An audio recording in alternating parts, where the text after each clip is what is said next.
कल्याण डोंबिवलीमध्ये शिवसेना आणि मनसे आली एकत्र. ठाकरे सोबत आले तरी आनंदच होईल, श्रीकांत शिंदे यांनी दिली प्रतिक्रिया.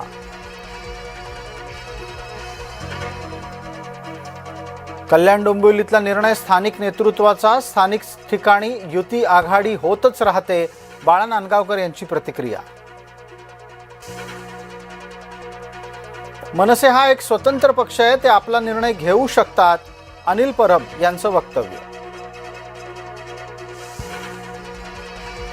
शिवसेना नाव आणि पक्ष याबाबत सुनावणी पुढे ढकलली. आता सुनावणी शुक्रवारी.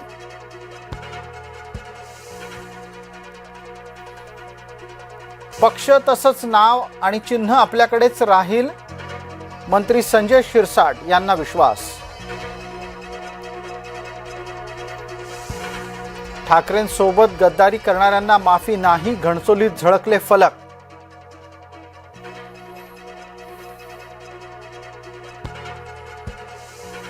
मुंबईमध्ये ठाकरे गटाच्या गटनेतेपदी किशोरी पेडणेकर. शिवसेना भवनामध्ये झाली अधिकृत घोषणा.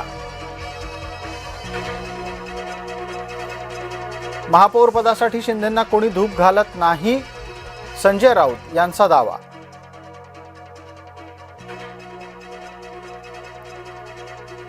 संपर्कात नसलेल्या 2 नगरसेवकांपैकी मनसेचे 2 जण कल्याण डोंबिवलीत पोहोचले. ठाकरे गटाला बसला धक्का. राहुल कोट आणि स्वप्नाली केणे पुन्हा मनसेत.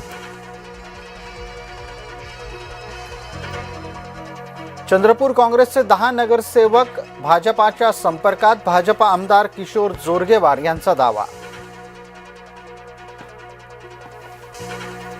जोरगेवारांचा दावा वडेट्टीवारांनी खोटं बोलतायत असं म्हणून खोडून काढला.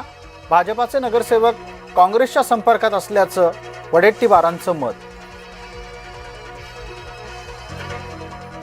महायुतीत वादाची ठिणगी. समाधान सरवणकर यांच्या विरोधामध्ये भाजपाचे कार्यकर्ते आक्रमक. सरवणकर खोटा दावा करत असल्याचा आरोप. समाधान सरवणकर पराभवामुळे निराश. संतोष धुरी यांची प्रतिक्रिया. केरळ निवडणूक प्रभारी पदाची जबाबदारी विनोद तावडे यांच्यावर. केंद्रीय राज्यमंत्री शोभा करंदजले असणार सहप्रभारी. संभाजीनगर जिल्हा परिषद निवडणुकीसाठी ठाकरे गटाची रणनीती स्पष्ट. ठाकरे गट, वंचित बहुजन आघाडी आणि काँग्रेस एकत्र येणार.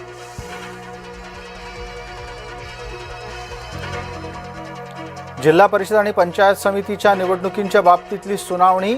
आरक्षणाचा तिढा कसा सुटणार याकडे लक्ष.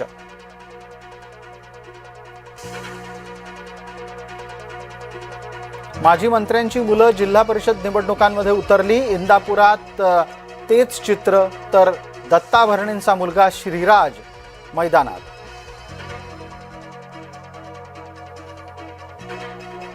जिल्हा परिषद निवडणुकांच्यासाठी निवडणुकीची रणधुमाळी कायम. उमेदवारी अर्ज भरण्याचा आजचा दिवस शेवटचा.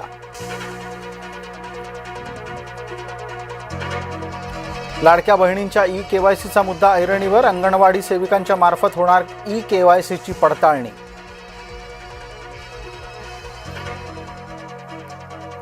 भारतीय जनता पार्टीचे लोक एमआयएमच्या यशावर जळतायत, ओवेसी यांचा दावा. भारतीय जनता पार्टीच्या उमेदवारासह कार्यकर्त्यांकडून मारहाण. पीडित जाधव कुटुंबियांची आरोपीला अटक करण्याची मागणी.